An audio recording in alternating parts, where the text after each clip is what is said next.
What's up, crazy people? Welcome to Critically Insane. And today we're going to do a top 3 on my favorite first-person shooting games.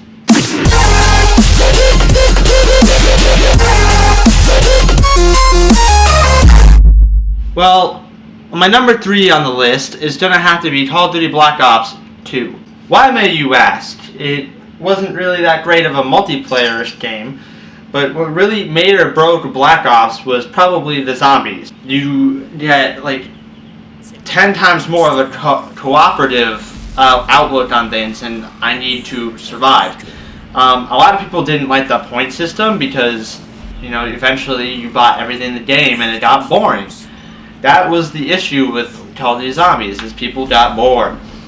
Although it was one of my favorites, probably because the fact that I didn't get bored. I personally just don't get bored of zombies. I can play that over and over and over and over and over again. Not saying that the multiplayer was bad. It was pretty decent. I used to play it a lot, and the Boss Gamers Clan used to play that a lot. But it just wasn't what Modern Warfare was.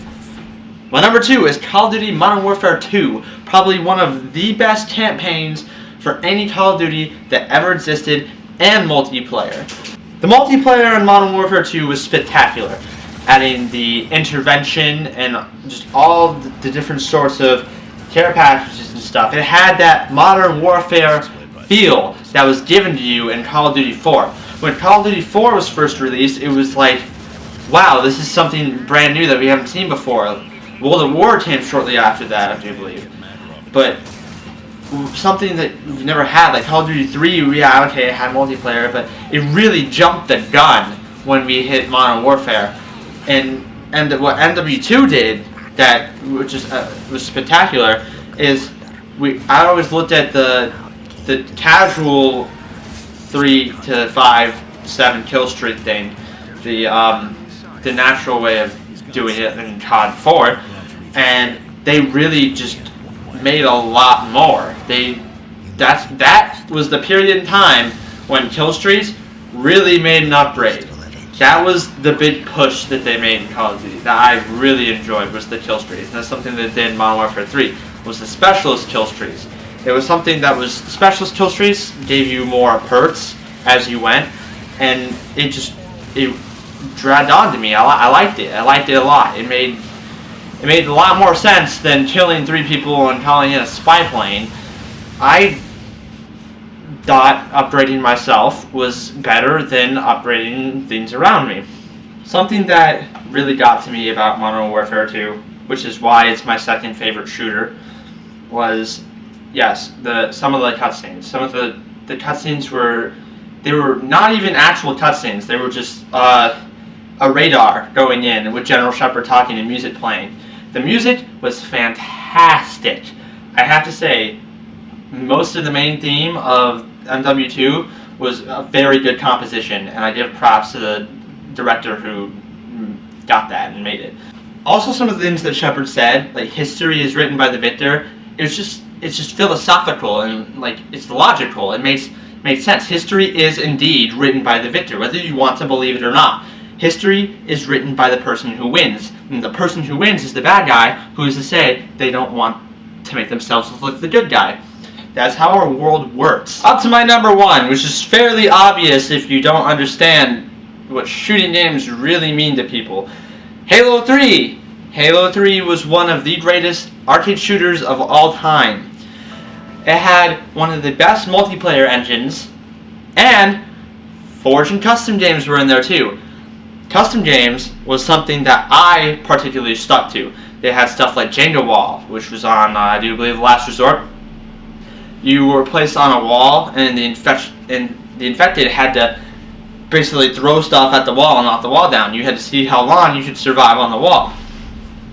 We had games like Monster Jam, where you had to ram each other off the edge with warthogs, and Iraqi Tunnel, where you can literally watch out on Iraqi Tunnel, which is a custom game. You can literally, a man can push a dumpster, but an active camo is blocking it. And as soon as you get the active camo, it shoots out, and it's a trap. It's the custom games and the Forge was just amazing. You to play games that are just completely different from each other, like obstacle courses or Fat Boy. You run away from the slow guy and you had to like get through like all these obstacles before he was able to get to you. It's like the incredible jump in the game types that you can do are just mind-blowing, and they're amazing. Halo 3 competitive multiplayer was something a lot of people did enjoy. We played SWAT with BRs. That was literally everybody's favorite weapon, no matter what game type it was. Slayer, Team Slayer, BR. Bam. Dead. Right in the head. It's the perfect weapon. I like the AR because it had a nice feel to it. As for the multiplayer, the storyline of Halo really grows on me. Playing through 1, 2, 3, ODST, Reach, and 4, it makes you really sad about, you know, the story and all the characters you die. At the end of Halo 3, when Lord Hood, I think that was his name, he was talking to Arbiter, and he looks at Arbiter and says, I don't even care what Lord Hood said. What the Arbiter said in a retort was probably the most like heart-stopping thing ever. He pretty much looked away and looked at the distance and said, "Were it so easy." That fucking gave me chills up and down my spine. I literally stood in my place and I wanted to fucking bawl and just cry. Well guys, those are my top 3 favorite first-person shooting games. And I would like to thank you for watching this video, and leave a like and a comment. And don't forget to hit the subscribe button. I'll see you guys next time.